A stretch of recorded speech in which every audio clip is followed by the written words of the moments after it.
سيد الأولين والآخرين إمام المرسلين وخاتم النبيين سيدنا وشفيعنا وحبيبنا وحبيب إله العالمين أبي القاسم المصطفى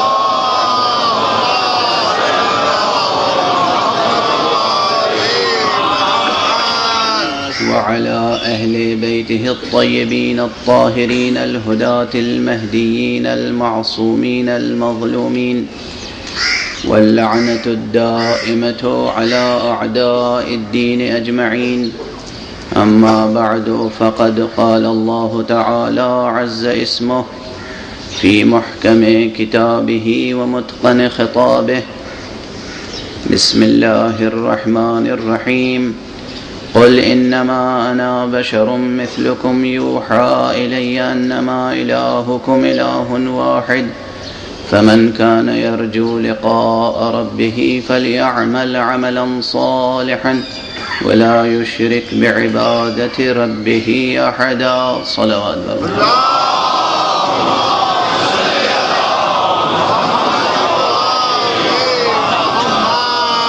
ایک مرتبہ اور صلوات.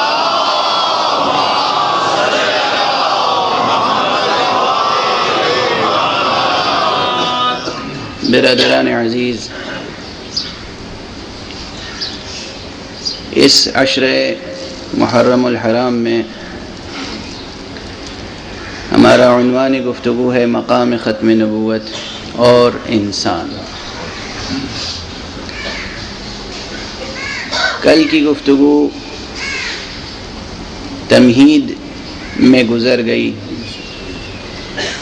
لیکن تمہید میں بھی کچھ باتیں ضرور موضوع سے متعلق گزارش کی گئیں. اصل مسئلہ اس وقت سمجھنے سے تعلق رکھتا ہے، وہ یہ ہے کہ انسان چاہے کسی دور کا انسان ہو، چاہے وہ ہزاروں برس پہلے کا انسان ہو یا آج کا انسان ہو یا ہزاروں برس بعد آنے والا انسان ہو، وہ ضرورت نبوت سے بے نیاز نہیں ہو سکتا.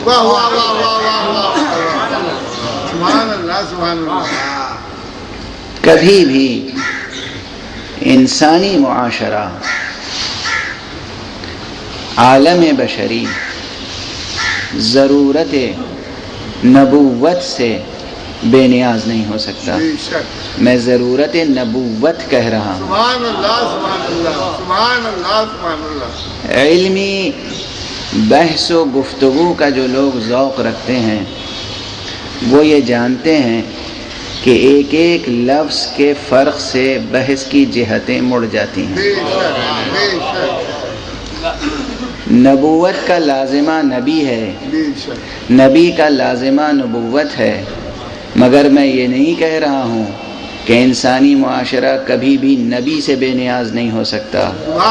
میں یہ کہہ رہا ہوں انسانی معاشرہ کبھی بھی نبوت سے بے نیاز نہیں ہو سکتا.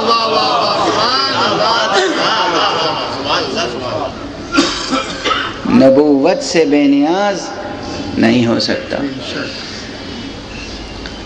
اور اس عنوان کو ظاہر ہے کہ مقام ختم نبوت تک پہنچنے کے لیے سب سے پہلے ہمیں اصل نبوت پر گفتگو کرنی ہوگی، اس کے بعد ختم نبوت کی بات آئے گی. لیکن اس پورے موضوع پر گفتگو کرنے کے لیے ہم نے تبرکاً اور تیمناً قرآن حکیم کی جس آیت کا انتخاب کیا ہے وہ سورہ مبارکہ کہف کی آخری آیت ہے. سورہ کہف، قرآن مجید کے اسی سورے کی اس آخری آیت کا انتخاب میں نے اس لیے کیا کہ یہ ایام حسین ہیں. سورہ کہف کی تلاوت سر مبارک حسین نے نوک نیزہ پہ کی ہے۔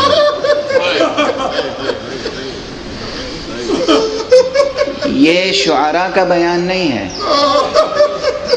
صرف نوحہ نگاروں نے، مرثیہ نگاروں نے، شاعروں نے یا ذاکروں نے یہ بیان نہیں پیش کیا ہے کہ نوک نیزہ پر سر مبارک حسین سورہ کہف کی تلاوت کر رہا ہے۔ مؤرخین کا بیان ہے، یہ بیان تو مؤرخین کا بیان ہے، اور اس نقطہ نظر سے موقع نہیں ہے، لیکن آئندہ کبھی عرض کروں گا۔ اس موضوع پر میں نے لکھا ہے، تقریر میں ابھی اس تفصیل سے پیش نہیں کیا ہے اس موضوع کو، کہ از اول تا آخر سورہ مبارکہ کہف کی بالکل ابتدائی آیتیں، بالکل شروع کی آیتیں بھی اپنے معنی و مفہوم کے اعتبار سے، اپنے منطوق کے اعتبار سے یہ حقیقت سمجھا دیتی ہیں کہ اسی سورے کا انتخاب کیوں کیا امام نے۔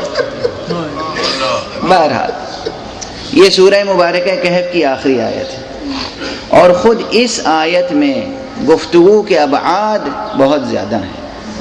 قل انما انا بشر مثلکم، اے میرے نبی، اے میرے رسول، اے میرے حبیب، کہہ دیجئے کہ میں تو تمہارا جیسا ایک بشر ہوں۔ اس فقرے سے بہت سی بحثیں جڑی ہوئی ہیں۔ سبحان اللہ، سبحان اللہ۔ کہ بشریت رسول کے معنی کیا ہیں؟ رسول بشر ہیں یا رسول ما فوق بشر ہیں؟ یہ بحثیں جڑی ہوئی ہیں۔ بشر خاکی بشر ہیں، نبی خاکی بشر ہیں یا نوری بشر ہیں، یہ بحثیں جڑی ہوئی ہیں۔ سبحان اللہ، سبحان اللہ۔ لیکن میں ابھی گفتگو کے اس مرحلے میں یا آج کی قسط میں یہ بحثیں نہیں چھیڑوں گا، میں سادہ طور پر ترجمہ عرض کر رہا ہوں۔ قل انما انا بشر مثلکم، کہہ دیجئے۔ اب یہ کہہ دیجئے میں خود بہت سے اسرار پوشیدہ ہیں۔ واہ واہ واہ۔ اگر سب کی سمجھ میں یہ بات آ رہی ہوتی اس وقت کہ یہ ہمارے ہی جیسے ہیں، تو یہ کہلوانے کی ضرورت پیش نہ آتی کہ کہہ دیجئے ہمارے ہی۔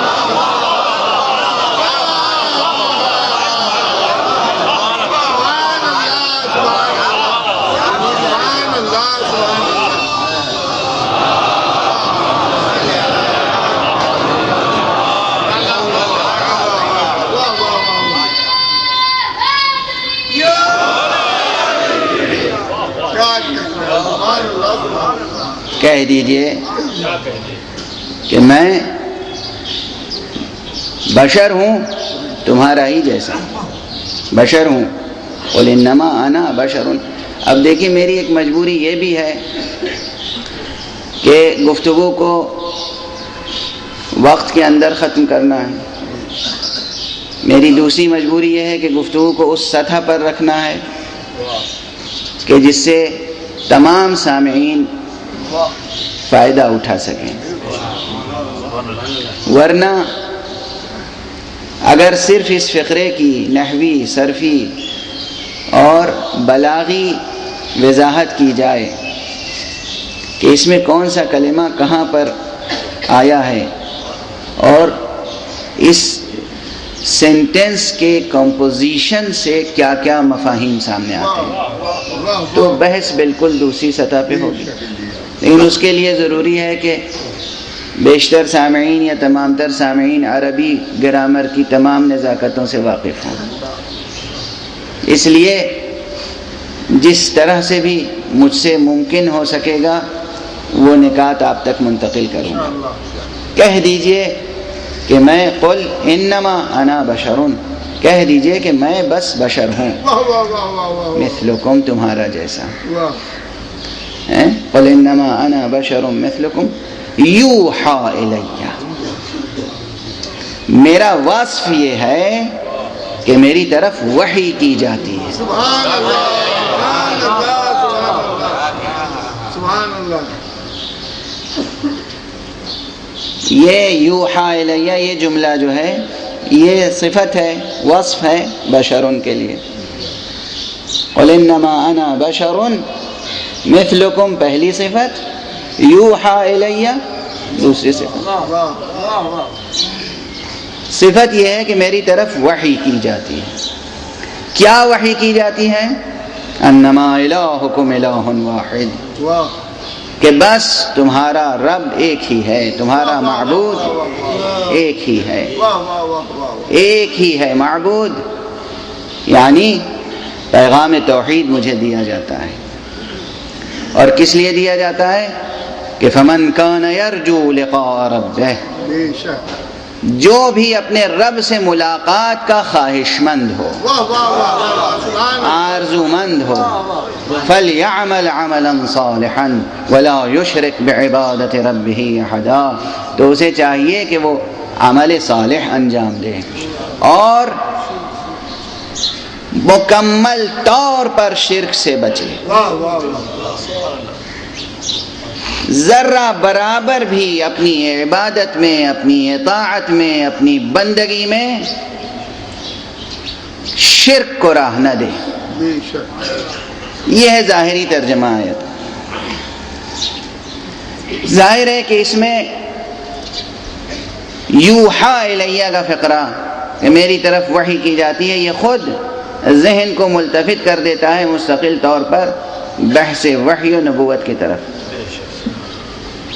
اگرچہ دوسرا فقرہ عمل صالح اور اس سے بھی پہلے فمن کان یرجو لقاء ربہ، اور عرفا نے اس آیت کے ضمن میں لقاء رب کی گفتگو کی ہے. بے شک. لقاء رب، پروردگار سے ملاقات ہے. یہ کوئی خصوصی ملاقات کی بات نہیں ہے،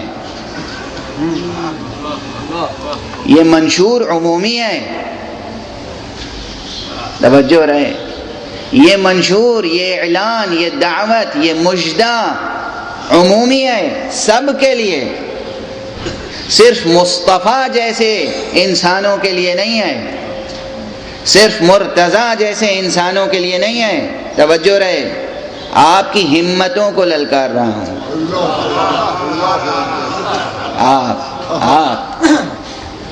آپ کے حوصلے کہاں ہیں؟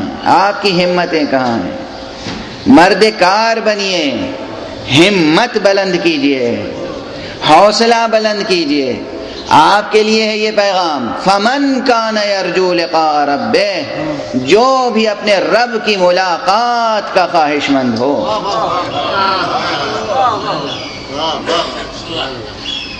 کیا فیضان ربوبیت ہے. مایوس نہ ہو، کسی قدم پر مایوس نہ ہو، بے شک. زندگی کے کسی موڑ پر مایوس نہ ہو.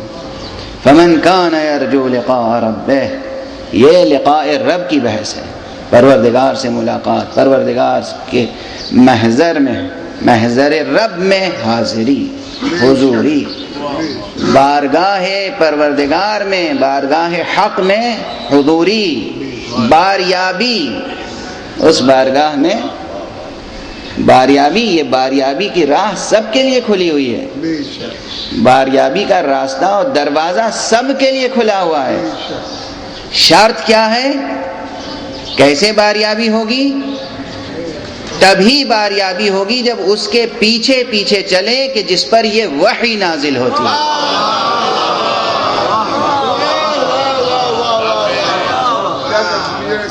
یوحا الیہ، سبحان اللہ. وحی نازل ہوتی ہے، واہ واہ واہ.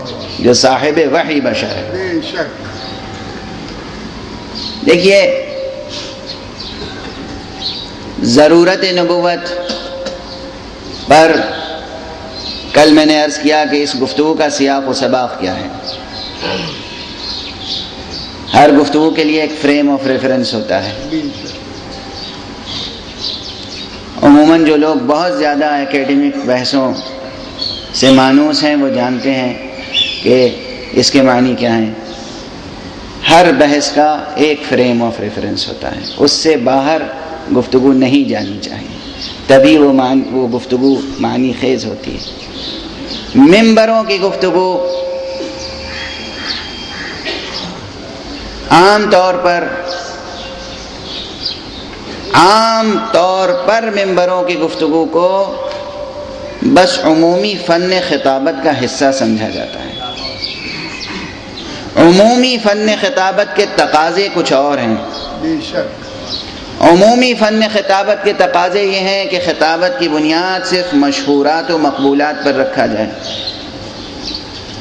یعنی جو مشہور باتیں ہیں، جو مشہور روایتیں ہیں، جن باتوں کو آلریڈی انسانی ذہن قبول کر چکا ہے، انہی پر گفتگو کا دار و مدار رکھا جائے۔ بے شک یہ عام فن خطابت کا اصول ہے کہ خطابت کا خمیر جو اٹھتا ہے وہ مشہورات سے یا مقبولات سے جو باتیں قبول کر لی گئی ہیں ان پر۔ لیکن منبر حسینی کی خطابت کے تقاضے کچھ اور ہیں۔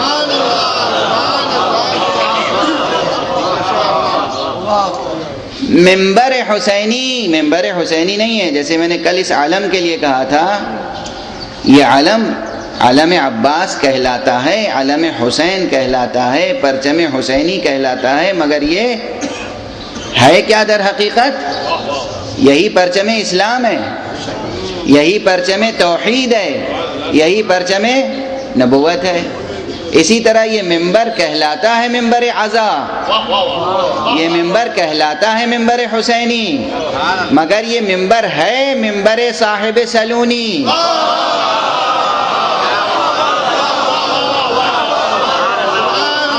یہ منبر ہے منبر صاحب وحی و نبوت،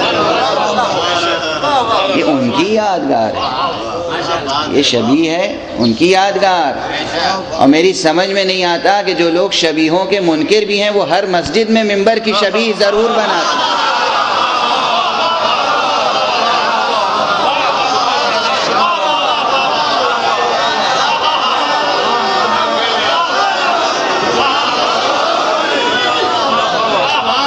صلوات پڑھ دیجئے محمد۔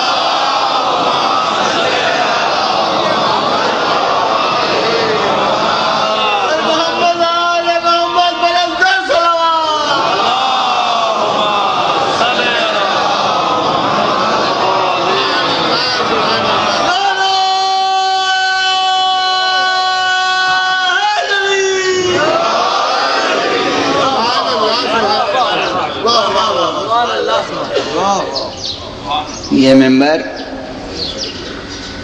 وراثت پیغمبر ہے صلی اللہ علیہ وآلہ وسلم۔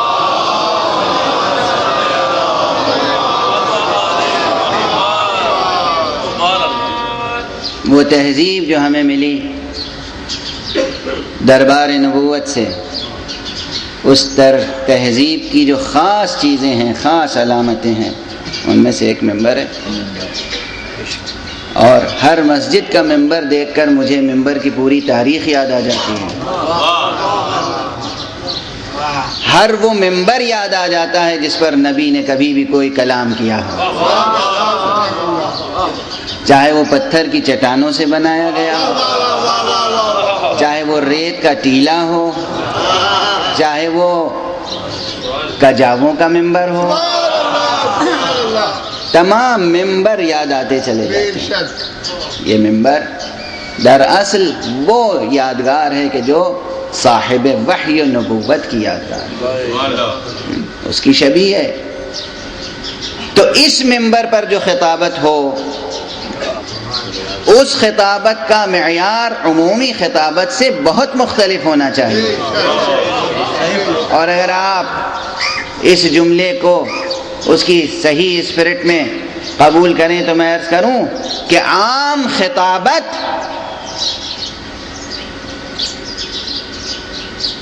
بت پرستانہ اگر ہو تو ممبر کی خطابت بت شکن خطابت ہونی چاہیے۔ عام خطابت میں بت سازی کا عنصر ہوتا ہے، اس لیے کہ مشہورات و مقبولات پر اس کی بنیاد ہوتی ہے۔ لیکن ممبر نبوی، ممبر حسینی، ممبر اسلام یہ بت شکنی کی اسپرٹ رکھتا ہے۔ بے شک ذہنوں کے اندر جو بت ہیں، دلوں کے اندر جو بت ہیں، وہ بت ٹوٹنے چاہیے، سبحان اللہ سبحان اللہ وہ بت ٹوٹنے چاہیے۔ بے شک تو اس کا ایک لازمہ یہ ہے کہ ہم صرف مشہورات تک محدود نہ رہیں، مقبولات تک محدود نہ رہیں۔ جو باتیں پہلے سے معاشرے میں رائج ہو گئی ہیں ان سے بلند ہو کر گفتگو ہو، بے شک اور اس کے لیے ضروری یہ ہے کہ جس قدر زیادہ سے زیادہ ہمارا رویہ خالص علمی ہوتا چلا جائے بہتر ہے، اس لیے کہ اصل سرچشمہ علم وحی و نبوت ہے۔ بے شک اس لیے میں عرض کر رہا تھا کہ میری گفتگو اکیڈمک انداز لیے ہوئے رہے گی تو آپ کی طبیعتوں پر گرا نہ گزرے، مرحلہ بمرحلہ آگے بڑھے گی۔ ہم عرض کریں گے کہ کتنے دانشوروں نے، کتنے علماء نے، کتنے مفکرین نے، کتنے مصنفین نے نبوت کے تعلق سے کیا کیا باتیں کی، بے شک نبوت کا تصور لوگوں نے اپنے ذہنوں میں کیا قائم کیا، اور حقیقت میں نبوت کا تصور کیا ہونا چاہیے۔ ضرورت نبوت پر برہمنوں نے انکار کیا اور وہاں دو شاخوں میں بحث بٹ گئی۔ کچھ کہتے ہیں کہ نبوت کی ضرورت کے منکر ہیں، کچھ کہتے ہیں نبوت کے امکان ہی کے منکر ہیں۔ اللہ اکبر اللہ امکان اور ضرورت خود دو چیزیں ہیں۔ ایک چیز ممکن ہو سکتی ہے، ضروری نہیں ہو سکتی۔ ممکن ہے کہ ایک شے ممکن ہو، ضروری نہ ہو۔ ہر ممکن ضرورت تھوڑی ہوتی ہے۔ بے شک لیکن اگر کوئی امکان ہی کا منکر ہو کہ نہیں نبوت ممکن ہی نہیں ہے تو وہ ایک مسئلہ الگ ہے۔ دو شاخیں ہیں بحث کی۔ برہمنوں میں ایک گروہ وہ ہے جو کہتا ہے کہ نبوت ممکن ہی نہیں ہے، امکان نبوت نہیں ہے۔ دوسرا گروہ کہتا ہے ضرورت نبوت ہمیں نہیں ہے۔ یہ دونوں نظریے پیدا ہوئے اس لیے کہ وہاں فلسفہ توحید ہی تحریف کا شکار ہو گیا۔ سبحان اللہ سبحان اللہ حقیقت توحید اچھی طرح واضح نہیں ہو سکی۔ ہمارے ہاں بعض فلاسفہ نے، بعض عرفاء نے جس چیز کو وحدت الوجود کے نام سے پیش کیا وہ وہاں ویدانت کے نام سے ہے، اور چونکہ وہ مسخ شدہ تصور ہے توحید کا اس لیے وہاں حلول کا، اتحاد کا نظریہ قائم ہو گیا۔ خدا ہر چیز میں گویا حلول کر سکتا ہے، خدا ہر شے کے ساتھ متحد ہو سکتا ہے۔ جہاں حلول و اتحاد اور اس طرح کے باطل تصورات و نظریات قائم ہو جائیں تو پھر وہ کہتے ہیں نبوت کی ضرورت نہیں ہے۔ یا ہر شے کو اس طرح مظہر حق اور مظہر توحید سمجھ لیا جائے کہ جو غلط تصور ہے، باطل تصور ہے، غیر حقیقی تصور ہے، تو پھر مشکلات کھڑی ہو جائیں گی۔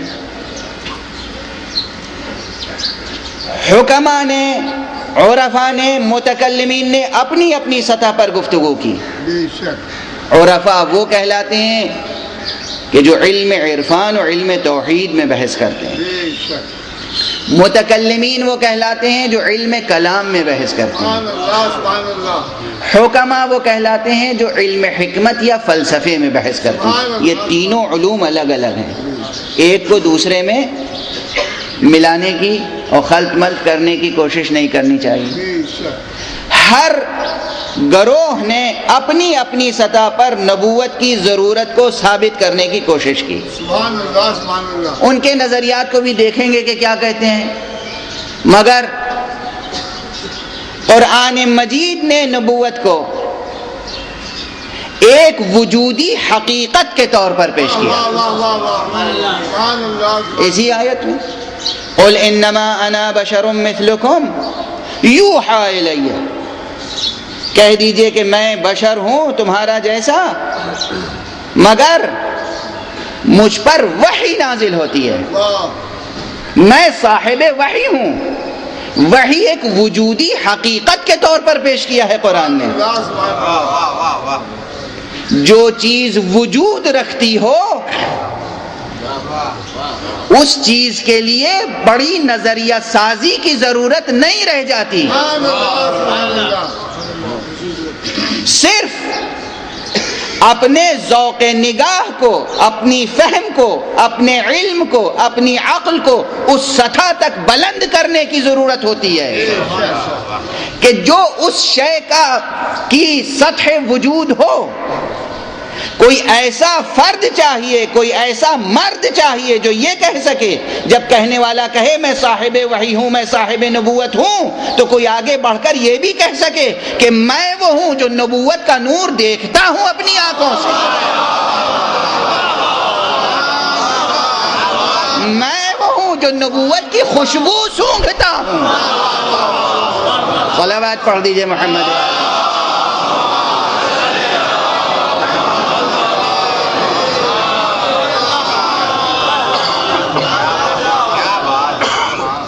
اب آپ پڑھ لیجیے جا کر نہج البلاغہ.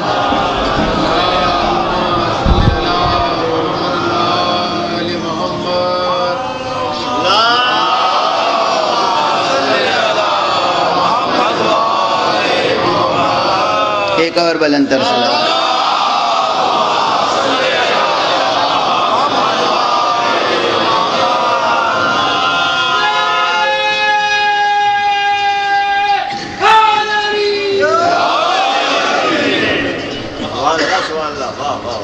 میں وہ ہوں کہ نبوت کی خوشبو سونگھتا، میں وہ ہوں کہ نبوت کا نور دیکھتا.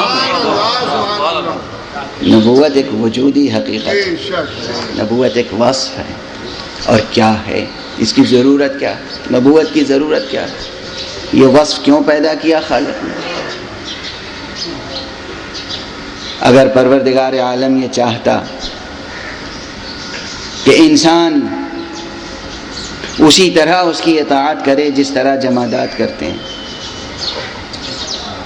تو پروردگار کے لیے کوئی مشکل نہ تھا. اگر پروردگار عالم یہ فیصلہ کر لیتا کہ انسانوں کو اسی سطح پر رکھنا ہے جس سطح پر صحرا کے ذرے، ریگ صحرا کی طرح یا پانی کے قطروں کی طرح یا پہاڑوں کی طرح انسانوں کو اپنا مطیع رکھنا ہے، جو مصلحت ان کے وجود سے وابستہ ہے وہ مصلحت پوری ہو کر رہے گی. سبحان اللہ سبحان اللہ. دریا سمندر وجود رکھتے ہیں، بے شک. جو اللہ کی حکمت ان سے وابستہ ہے واہ واہ واہ. وہ حکمت پوری ہو کر رہے گی. بے شک. پانی خلق اس لیے کیا ہے کہ وہ آگ کو بجھا دے، پانی آگ کو بجھاتا رہے گا. پانی خلق اس لیے کیا ہے کہ پیاس کو بجھا دے، وہ پیاس بجھاتا رہے گا. جو بھی حکمتیں پانی سے وابستہ ہیں وہ پوری ہوتی رہیں گی. پانی کو یہ اختیار نہیں ہے کہ وہ پیاس بجھا تو سکتا ہو مگر نہ بجھائے.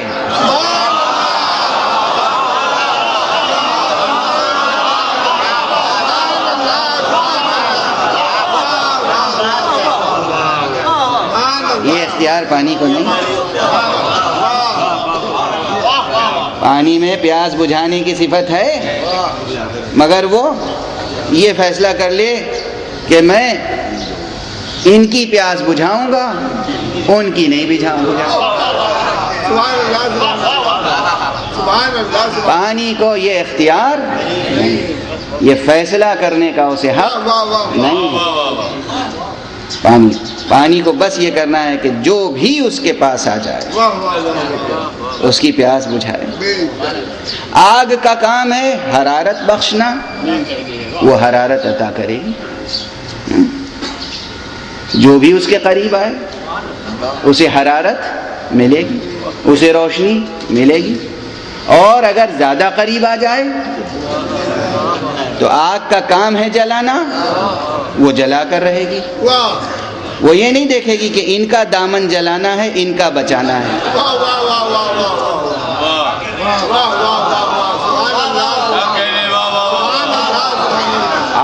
یہ فیصلہ نہیں کرے گی کہ ان کا دامن بچانا ہے ان کا نہیں بچانا ہے. قانون الہی ہے.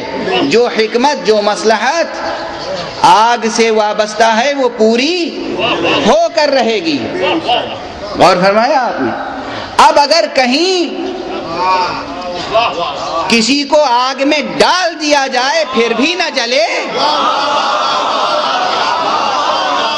تو وہ آگ کا وصف نہیں کہلائے گا. اس لیے کہ آگ کو تو اختیار ہی نہیں ہے کہ وہ کسی کو جلائے اور کسی کو نہ جلائے. وہیں ذہن بشری پکارے گا کوئی اور ہے جو آگ کو تاثیر دے بھی سکتا ہے, آگ سے تاثیر لے بھی سکتا ہے. صلوات پڑھ دے محمد.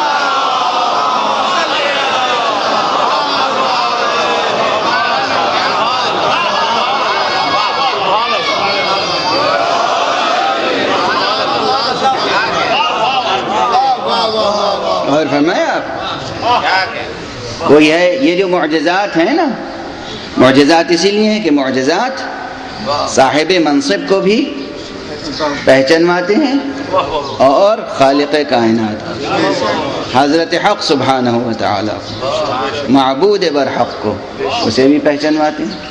فوراً ذہن جائے گا کہ آگ تو یہ کام نہیں کر سکتی, آگ یہ تمیز نہیں رکھتی, آگ یہ فرق نہیں کر سکتی کہ ایک کا دامن جلائے اور ایک کا دامن نہ جلائے. پتھر کو زبان دے کر اس پہ مہر لگا دی گئی ہے. پتھر بول نہیں سکتا, اس میں تمیز نہیں ہے کہ ان سے بولیں گے یا ان سے. مگر اگر کسی کو دیکھ کر پتھر گویا ہو جائے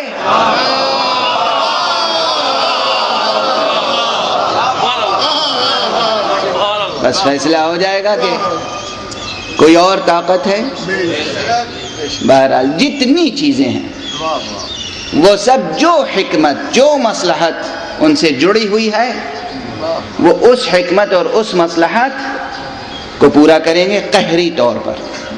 قہری طور پر وہ مصلحت پوری ہوگی. الا حضرت انسان, یہ انسان ہے جو فائدہ پہنچا سکتا ہے مگر نہیں پہنچاتا. یہ انسان ہے جو رحم کر سکتا ہے مگر نہیں کرتا. یہ انسان ہے جو مدد کر سکتا ہے مگر نہیں کرتا.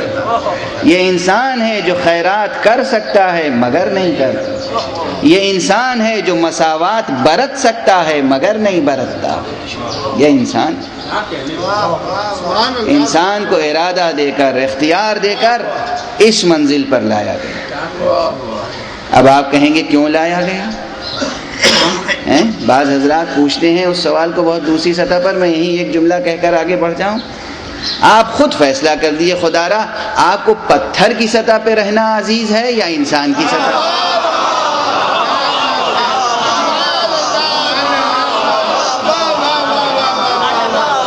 علمی بحثیں, حکیمانہ دلیلیں, فلسفیانہ موشگافیاں, منطقی استدلال, سب ایک طرف, وہ سب ایک طرف.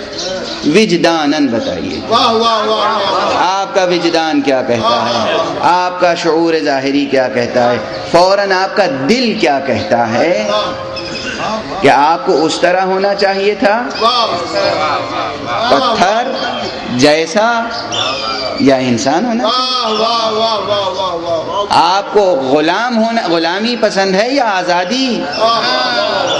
آپ کو زندان پسند ہے یا کھلی ہوئی فضا؟ آپ کے ہاتھ بندھے ہوئے ہوں یہ پسند ہے یا آپ کے ہاتھ کھلے ہوئے ہوں یہ پسند ہے؟ یہ لطف ہے اس کا, لطف کہ اس نے آپ کو ارادے اور اختیار سے سرفراز فرمایا. لیکن خود پروردگار عالم نے ایک اصول مقرر کیا ہے کہ جب کسی پر لطف کرو, احسان کرو, نیکی کرو تو پھر تھوڑی نیکی نہ کرو. کسی کے ساتھ سلوک کرو تو پورا سلوک کرو, ادھورا سلوک نہ کرو. تعلیم دی گئی ہے ہمیں حدیث نبوی صلی اللہ علیہ وآلہ وسلم.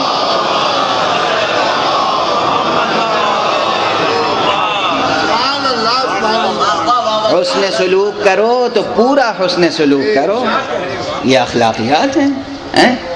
تو پروردگار عالم نے جب لطف کیا تو لطف کر کے چھوڑ نہیں دیا۔ پہلے مرحلے میں ایک لطف یہ تھا کہ وجود عطا فرمایا، ایک لطف یہ تھا کہ پھر ہمیں اختیار عطا فرمایا، شعور عطا فرمایا، ارادہ عطا فرمایا۔ یہ لطف ناتمام رہ جاتا اگر ارادہ اور اختیار دے دینے کے بعد پھر از راہ کرم یہ بھی نہ بتا دیا جاتا کہ ہم نے ارادہ تو دیا ہے تمہیں، اختیار تو دیا ہے تمہیں، مگر دیکھو اختیار کرنے کی راہ کیا ہے۔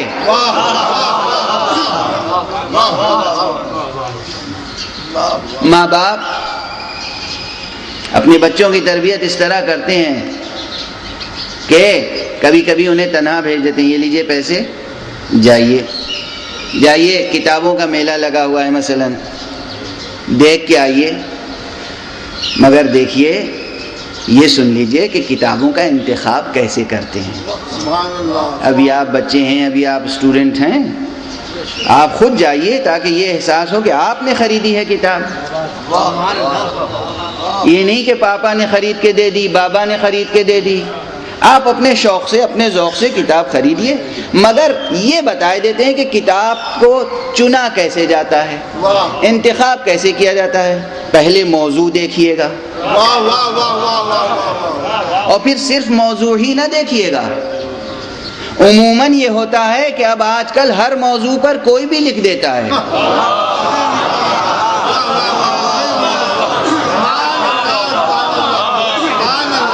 ایک ہے کتاب لکھنا اور ایک ہے کتاب بنانا۔ کتاب لکھنا بہت مشکل کام ہے، ایک صفحہ لکھنے کے لیے سینکڑوں اور کبھی کبھی ہزاروں صفحے پڑھنے پڑتے ہیں اگر کوئی ذمہ دار لکھنے والا ہے، ایک صفحہ لکھنے کے لیے۔ مگر کتاب بنانے کے لیے کوئی مشکل نہیں ہے، 10-20 کتابیں دوسروں کی جمع کی، ایک نئی کتاب بن گئی۔ اور کبھی کبھی تو کتاب بنانے والوں کو اتنا بھی شعور نہیں ہوتا کہ کٹ پیسٹ کرنا کیسے ہے، کہاں سے اقتباس لینا ہے، کتنا اقتباس لینا ہے، جملہ بندی درست ہوئی یا نہیں ہوئی، گرہ صحیح لگی یا نہیں لگی، چول بیٹھی یا نہیں بیٹھی۔ کتاب بنانی ہے، کتاب بنانی ہے، کتاب بن گئی۔ تو موضوع پہلے دیکھیے، اس کے بعد دیکھیے مصنف کون ہے، مصنف اس موضوع والا ہے یا نہیں،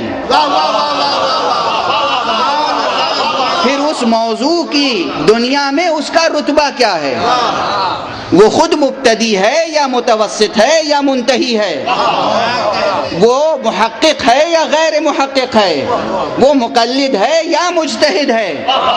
تو راہیں بتا دی کہ اس طرح کتاب انتخاب کرتے ہیں، اب جائیے آپ انتخاب کیجئے۔ اگر صرف پیسہ دے کر بھیج دیا تو لطف ہوا ادھورا، شفقت پدری کا اظہار تو ہوا مگر ادھورا اظہار۔ وہ بچہ پیسے کو ضائع بھی کر سکتا ہے، مگر پیسے دینے کے بعد پھر یہ ہدایتیں دے دینا کہ کتاب کیسے انتخاب کیجئے گا، یہ ہے کمال لطف۔ پیسہ بھی دے دیا، اختیار بھی دے دیا، رہنمائی بھی کر دی، اب وہ پوری سرشاری کے ساتھ جائے گا اور انتخاب کر کے لائے گا، اور اب جو انتخاب کر کے لائے گا تو بس ذرا 19-20 کا فرق تو ہو سکتا ہے، مگر مکمل طور پر خطا میں مبتلا نہیں ہو سکتا۔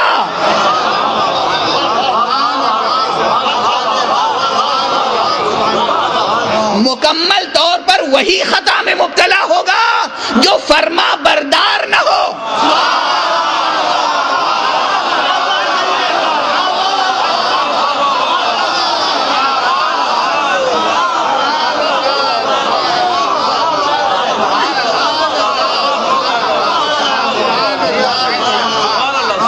مکمل طور پر وہی خطا میں مبتلا ہوگا جو فرما بردار نہ ہو. اور بھی ایک منزل ہے کہ اگر خطا ہو گئی ہے نافرمانی ہو گئی ہے تب بھی یہ امکان ہے کہ معافی طلب کر لی جائے, معذرت پیش کر دی جائے, سہو و نسیان کی بات کر دی جائے. مگر اگر کوئی اپنی خطا پر اصرار کرے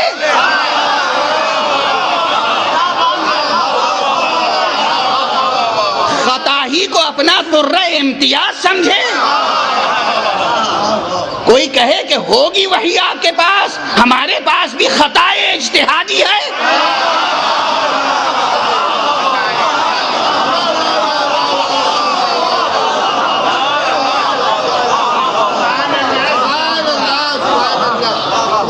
کہاں وحی, کہاں خطا اجتہادی.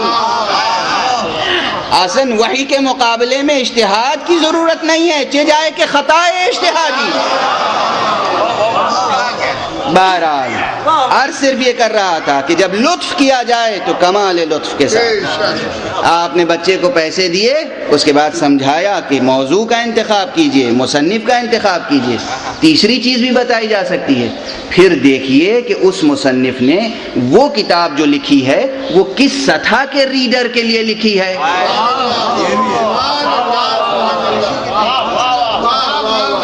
اس کی زبان کیسی ہے. ایک ہی مصنف اگر وہ محقق اور منتہی ہے اپنے میدان کا تو ممکن ہے کہ اس نے پرائمری اسکول کے بچوں کے لیے بھی لکھا ہو, اس نے ہائی اسکول کے بچوں کے لیے بھی لکھا ہو, اور گریجویشن اور ماسٹرز کے اسٹوڈنٹس کے لیے بھی لکھا ہو. مگر ایک مصنف ہونے کے باوجود ہر سطح کے اسٹوڈنٹ کے لیے اس کی زبان مختلف ہوگی. تو کتاب اٹھا کر دیکھیے گا آپ کی سمجھ سے مطابقت رکھتی ہے اس کتاب کی زبان یا نہیں.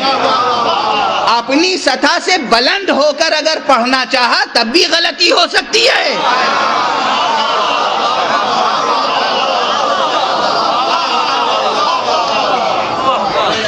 اور اپنی سطح سے نیچے اتر کر اگر مطالعے میں مصروف رہے تو بھی عمر کا زیاں ہے, تو بھی نقصان ہوگا.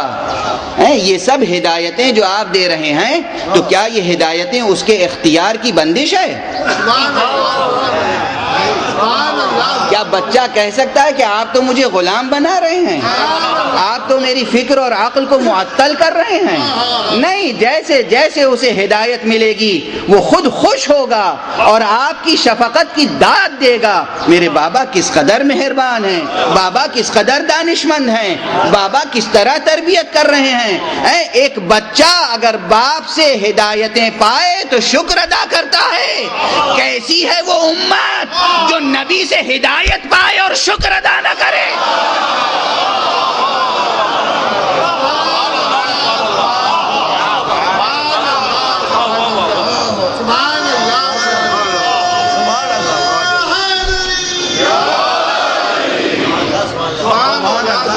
یہاں تک گفتگو آ گئی تو میں وہ جملہ عرض کر دوں کہ پروردگار عالم نے پہلے ارادہ دیا, اختیار دیا, اور آپ کو جمادات سے, نباتات سے, حیوانات سے بلند کیا, انسان بنایا. انسان بنانے کے بعد ضرورت تھی از راہ لطف, لطف و کرم الہی کا تقاضا یہ تھا, اسباب لطف واجب تھا اس پر کہ وہ راہیں بھی دکھائے. راہیں دکھانے کے لیے اس نے وحی نازل فرمائی. نبوت از راہ لطف, از راہ لطف, از راہ کرم وحی نازل فرمائی. نبی بھیجے, ہادی بھیجے, انسانوں کو بتاؤ کہ وہ آزاد ہیں مگر اپنی آزادی کا استعمال کیسے کریں. انسانوں کو بتاؤ کہ وہ مختار ہیں. دیکھیے کسی کے سامنے کوئی آپ کے گھر آئے مہمان اور آپ اس کے سامنے ایک ہی چیز رکھ دیجئے لا کر, جو بھی بساط ہو, جو بھی میسر ہو. آج کل ایک حلال مشروب بہت عام ہے جسے چائے کہتے ہیں.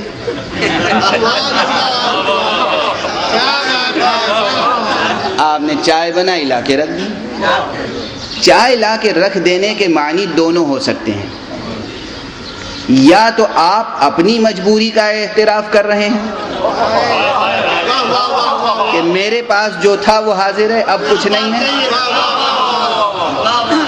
یا آنے والے کی کہ ذوق، اس کے اختیار یا اس کے اعزاز و اکرام کا خیال نہیں ہے کہ آپ نے آج کے دستور کے مطابق پوچھا نہیں کہ آپ چائے لیں گے یا کافی لیں گے، آپ ٹھنڈا لیں گے یا گرم لیں گے، ہیں؟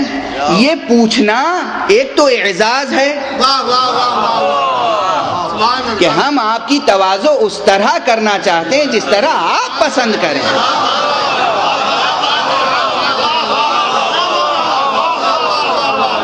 اگر اخلاقی قدریں ہیں تو یہ باتیں اچھی لگتی ہیں، اگر سرمایہ کا اظہار ہے تو بری لگتی ہیں۔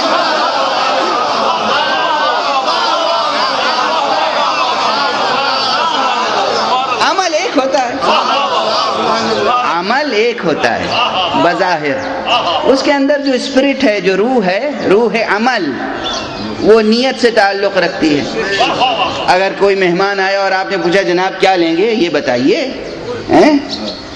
ہندوستان سے آیا ہوا لیچی کا جوس پیش کروں یا امریکہ سے لایا ہوا کوئی اور مشروب پیش کروں یا پاکستان کا بنا ہوا یہ مشروب پیش کروں، تو اس کے معنی یہ ہے کہ ماشاءاللہ آپ اپنے سرمایہ کا اظہار کر رہے ہیں۔ اور اگر یہ ہے کہ آپ کیا پسند کریں، تو ایک تو اس کا اعزاز ہے اور دوسری اس کو صاحب اختیار قرار دینا ہے۔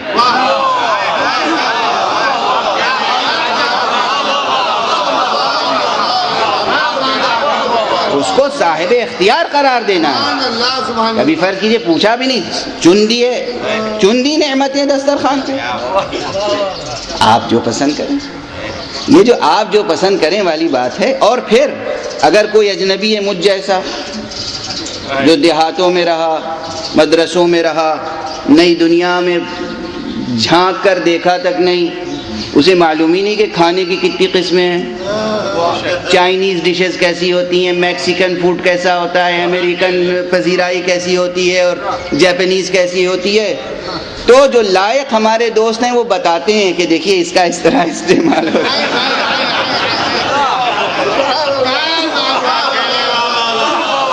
یہ جو بتانے کا طریقہ یہ بھی اسباب لطف ہے،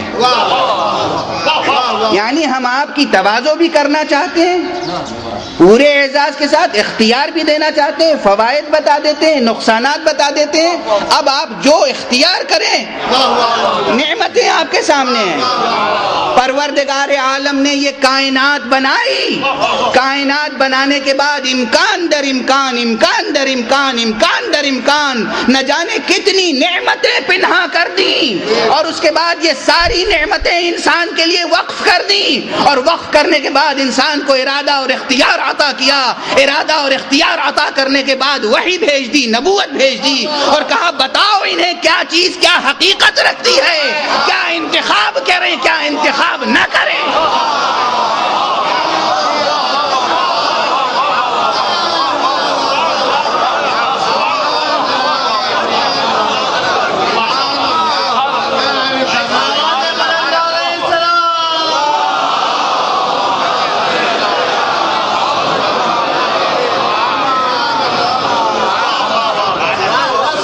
یعنی یہ یاد رکھیے گا، نبوت عقل بشری کو سلب نہیں کرتی، پروان چڑھاتی ہے۔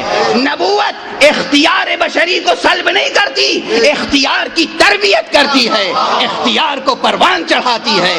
تم افتخار کرو، فخر کرو کہ تمہیں شرف نبوت سے نوازا گیا۔ نبی کی ہدایت ملی آپ کو، اس پر شکر کا سجدہ، وحی نازل ہوئی۔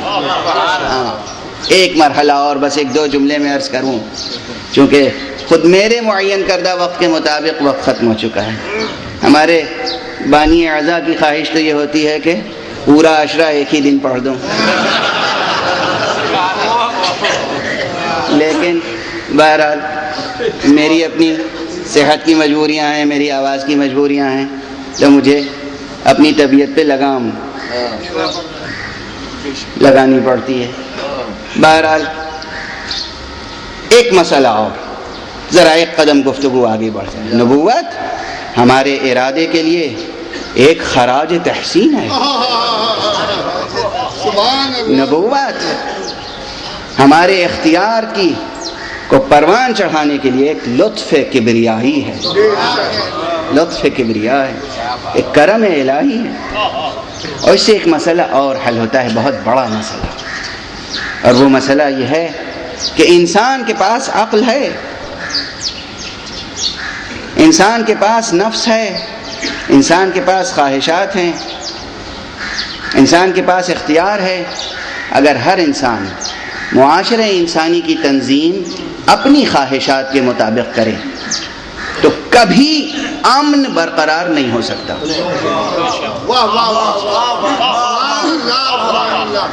میں اپنی خواہش کے مطابق معاشرے کو منظم کروں گا، آپ اپنی خواہش کے مطابق معاشرے کو منظم کریں گے، کوئی اور اپنی خواہش کے مطابق معاشرے کو منظم کرے گا، اور خواہشات کا ٹکراؤ ہوتا رہے گا. خواہشات کا ٹکراؤ ہوتا رہے گا، بے امنی رہے گی، جنگ رہے گی، بے چینی رہے گی، فساد رہے گا. اور فرمایا آپ نے، اس لیے ضروری یہ ہے کہ ہم اپنی خواہش، اور جو اپنی خواہش سے گفتگو کرے وہ کبھی نہ تو نبی بن سکتا ہے، نہ نبوت کے قریب پہنچ سکتا ہے، کبھی نہیں. اسی لیے وحی نازل کی گئی، کہا گیا قل انما انا بشر مثلکم یوحی الی. ہماری طرف وحی آتی ہے، اور وحی آتی ہے کس شان سے؟ وما ينطق عن الهوى ان هو الا وحی یوحی. یہ وہ ہے کہ جو اپنے ہوائے نفس سے کوئی گفتگو ہی نہیں کرتا، اپنی خواہش نفس سے کوئی گفتگو نہیں کرتا. جو اپنی خواہش نفس سے گفتگو نہیں کرتا وہی کہتا ہے کہ جو وحی نازل ہو وہی معاشرے کو منظم کر سکتا ہے، وہی امن عالم برقرار کر سکتا ہے. بہت کچھ عرض کر سکتا تھا اس مرحلے پر، مگر اب کل آج ایک بات اور عرض کر دوں. صاحب وحی بھی نہیں بن سکتا کہ جو نفس پرست ہو. نبوت اس کے پاس نہیں آ سکتی جو ہوائے نفسانی کا شکار ہو، اور نبوت کے قریب بھی کوئی نہیں پہنچ سکتا جو نفس پرست ہو. اسی لیے نبوت کی جانشینی اسے ملتی ہے، نبوت اسے ملتی ہے جو ہوائے نفس رکھتے ہوئے بھی، نبوت اسے ملتی ہے جو نفس رکھتے ہوئے بھی ہوائے نفس سے کام نہ لے، وہ نبی ہوتا ہے. اور وصی نبی وہ ہوتا ہے کہ جو نفس رکھتے ہوئے اپنا نفس ہی فروخت کر دے.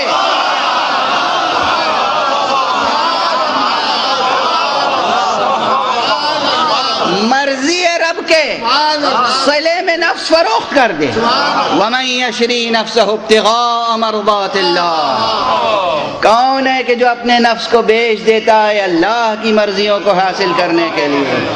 اور جب ایسے لوگ ہوتے ہیں تب انہیں مژدہ سنایا جاتا ہے وَمَا تَشَاءُونَ إِلَّا أَن يَشَاءَ اللَّهُ. تم تو کچھ چاہتے ہی نہیں ہو، بس وہی چاہتے ہو جو اللہ چاہتا ہے.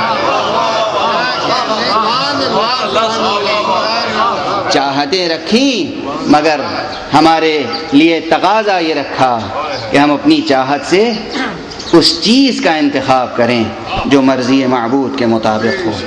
مرضی معبود کے مطابق کیا شے ہے؟ وہی شے ہے جو ہمارے لیے مفید ہے، جس میں ہمارے مستقبل کی حفاظت ہے، جس میں ہمارا انجام بخیر ہو سکتا ہے، وہی مرضی معبود ہے. ورنہ معبود کی مرضی اس کے علاوہ کچھ نہیں ہے، اس کے علاوہ کچھ نہیں ہے. اور جہاں یہ چیزیں تھیں، جہاں وحی آئی، وہاں آثار وحی لوگوں نے دیکھے. ابھی میں نے دوران تقریر ایک جملہ کہا تھا کہ دیکھنے والا ایسا بھی تھا جس نے کہا کہ ہم تو وحی کا نور دیکھتے ہیں، ہم تو وحی کی خوشبو سونگتے ہیں، نبوت کی خوشبو محسوس کرتے ہیں. لیکن فرزند رسول حضرت ابو عبداللہ الحسین یہ مدینے سے مکے اور مکے سے کربلا جب جا رہے تھے تو ایک مقام پر ایک شخص ملا، معلوم ہے اس سے جملہ کیا کہا ہے آپ؟ کہا کاش میرے بھائی تم مجھے مدینے میں ملے ہوتے تو میں اپنے گھر میں تمہیں جبرائیل کے آنے کے آثار دکھاتا۔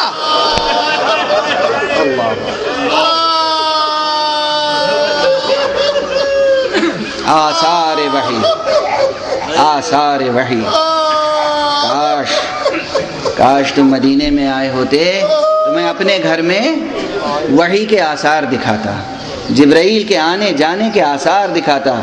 اصول کافی میں ہے یہ روایت، دوسری بہت سی کتابوں میں ہے یہ روایت، سند کے اعتبار سے بھی معتبر ہے یہ روایت۔ امام حسین نے فرمایا ہم تمہیں وحی کے آثار دکھاتے، وحی کے آثار۔ حسین کو وہ گھر چھوڑنا پڑا جس میں آثار وحی محفوظ تھے، جس میں آثار نبوت محفوظ تھے، جس کے در و دیوار میں نبی کریم کی خوشبو بسی ہوئی۔ معلوم ہے نا، سیرت کی کتابوں میں، شمائل کی کتابوں میں محفوظ ہے حضرت صلی اللہ علیہ وآلہ وسلم کے وجود مبارک و مقدس میں وہ خوشبو تھی، وہ نکہت تھی کہ آپ کسی راستے سے گزر جاتے تھے تو کئی دنوں تک لوگ خوشبو محسوس کرتے تھے۔ ادھر سے اللہ کا رسول گزرا ہے، اس گھر کا کیا عالم ہوگا جس میں رسول رہتے تھے، اس گھر کا کیا عالم ہوگا جس میں صبح و شام رسول آتے تھے، اس در کی کیا کیفیت ہوگی جس در کو پکڑ کے، چوکھٹ کو پکڑ کے رسول روزانہ صبح کی نماز سے قبل کہتے تھے السلام علیکم یا اہل البیت، اے اہل بیت تم پر سلام۔ یہ روایت، یہ حدیث، اجرکم علی اللہ۔ وہ چوکھٹ، ہم جب مدینے جاتے ہیں تو بے اختیار جی چاہتا ہے چوکھٹ کو بوسا دیں، کیوں؟ یاد آ جاتی ہے وہ چوکھٹ جس چوکھٹ پہ حضور نے ہاتھ رکھ کر کہا تھا السلام علیکم یا اہل البیت۔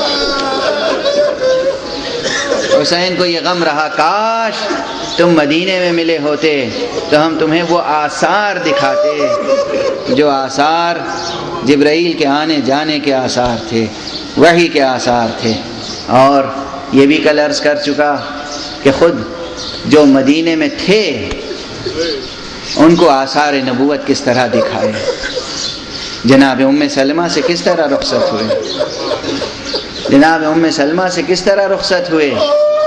جناب ام سلمہ کے پاس پہلے سے وہ مٹی موجود تھی، وہ تربت جو جبرائیل نے پیغمبر کو دی تھی، پیغمبر نے جناب ام سلمہ کو دی تھی، اور اس کے بعد خود اپنے تصرف سے، پہلے پڑھ چکا ہوں، خود اپنے تصرف امامت سے، تصرف ولایت سے امام نے بھی ایک مٹھی خاک کربلا جناب ام سلمہ کو دی، اور رخصت ہوئے یہ کہتے ہوئے کہ مادر گرامی میرے نانا خبر دے چکے ہیں، آپ کو جس بات سے وحشت ہوتی ہے مجھے اس بات کا علم ہے، میں وہیں جا رہا ہوں جہاں مجھے قربانی پیش کرنی ہے۔ اور بس بات یہیں تک نہیں ہے، ایک دو جملے اور سماعت فرما لیجئے۔ یہ مستند تاریخوں میں موجود جملے ہیں کہ بہت سے اصحاب آئے، بہت سے عزیز آئے اور انہوں نے کہا آقا اگر جانا ہی ہے تو تنہا جائیے، یا ابن رسول اللہ، اے فرزند رسول، یا ابا عبداللہ، اے ابو عبداللہ۔ کوئی کہتا تھا یا اخا، اے میرے بھائی جانا ہے تو تنہا جائیے، مردوں کو ساتھ لے جائیے، عورتوں کو ساتھ نہ لے جائیے۔ پھر اظہار وحی ہو رہا ہے، وہ امانت وحی جو پیغمبر سے حسین تک پہنچی تھی۔ کیا کہتے ہو؟ شاء اللہ ان یراہن سبایا، ہمیں معلوم ہے اللہ کی مرضی یہ ہے کہ انہیں اسیر دیکھے،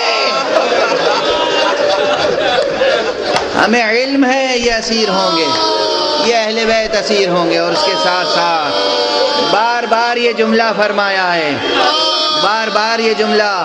ابھی میں نے کہا حسین کس کے بیٹے ہیں؟ علی کے بیٹے ہیں۔ علی اپنا نفس بیچنے والے علی، مرضی خدا خریدنے والے علی۔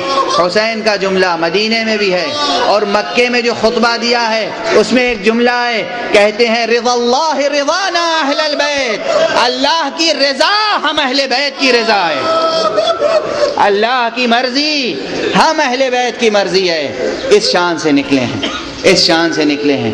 آج 2 محرم ہو گئی، کیا کیا روایتیں پڑھی جائیں، کیا کیا نہ پڑھی جائیں، کیا مصیبتیں یاد دلائی جائیں، کیا مصیبتیں یاد نہ دلائی جائیں۔ وقت کم ہے، چند دن ہیں، باتوں باتوں میں گزر جائیں گے۔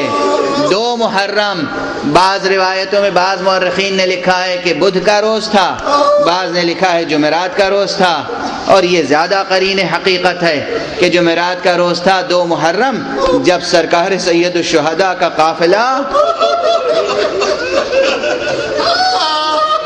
بڑھتے بڑھتے رک گیا، روکا گیا، اور نے آگے بڑھ کر روکا۔ سرکار سید الشہداء نے کہا یہ جگہ کون سی ہے؟ مختلف نام بتائے گئے۔ آپ پوچھتے رہے اور بھی کوئی نام ہے، اور بھی کوئی نام ہے، اور بھی کوئی نام ہے۔ کسی نے کہا فرزند رسول اس کا نام کربلا بھی ہے۔ کہا بس میری منزل آ گئی، یہیں ہمارے خیمے لگیں گے، یہیں ہمارا خون بہایا جائے گا۔ ناقے بٹھائے گئے اور خیمے لگائے گئے۔ روایتوں میں ہے کہ خیمے لگ گئے، لیکن ایک مرتبہ ایک ایسی ہوا چلی کہ کربلا کی خاک اڑ کے مشام مبارک و مطہر زینب تک پہنچ۔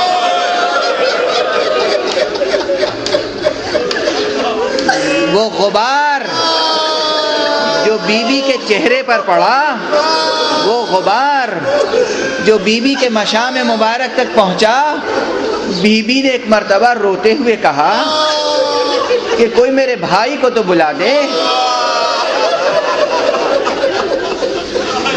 ادھر بی بی اپنے خیمے کے دروازے تک آئی تو دیکھا کہ سرکار سید الشہداء تلوار صاف کر رہے ہیں، سیقل کر رہے ہیں، کبھی ٹہلتے ہیں اور چند اشعار اپنی زبان پر پڑھ رہے ہیں کہ جن اشعار کا مضمون یہ ہے کہ اس میں حزن و الم ہے، موت کا تذکرہ ہے، موت کا تذکرہ ہے۔ موقع نہیں ہے کہ میں وہ اشعار آپ کو سناؤں، وقت گزر چکا، وقت گزر چکا، 1 ساعت گزر چکی۔ بس وہ اشعار سنے، وہ مضمون سنا، اور اس کے بعد بھائی کو بلایا۔ بلانے کے بعد کہا بھیا یہاں عجب خوشبو ہے،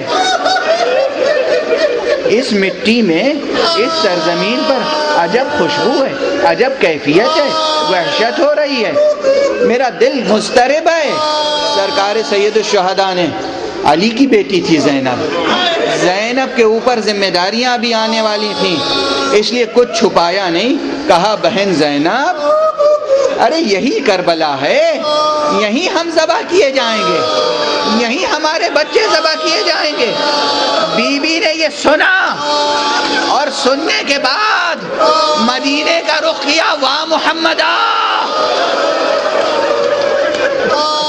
واہ علیہ۔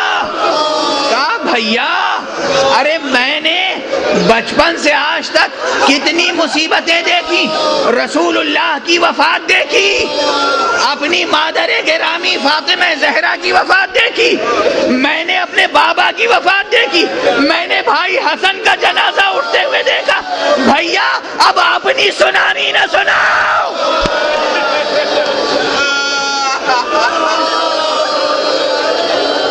بعض روایتوں میں غالباً ناسخ التواریخ میں ہے کہ جناب بی بی زینب اسی موقع پر غش کھا کے گر گئی۔ ادھر بی بی کو غشایا، ادھر حسین نے پانی چھڑک کر بی بی کو ہوش دلایا۔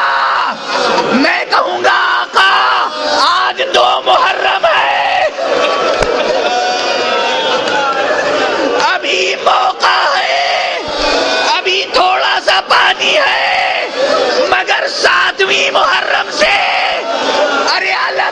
آتش کی صدائیں ہوگی اور بچوں کے لیے پانی نصیب نہ ہوگا. انا للہ و انا الیہ راجعون. رضا بقضائه وتسلیما لامرہ. پروردگار ہمیں علوم قرآن اور معارف اہل بیت سے آشنا فرما. معبود ہمیں برکات نبوت سے متمتع اور مالا مال فرما. پروردگار ہمیں فیضان ربوبیت سے مستفید فرما. معبود انسانوں کی بھلائی کر. پروردگار مسلمانوں کو تہذیب آل محمد کے سانچے میں ڈھال دے. معبود انسانیت کا راہ رہی ہے، ولی آخر کو اذن ظہور عطا فرما اور ان کے ہاتھوں سے اپنی رحمت کا پرچم لے.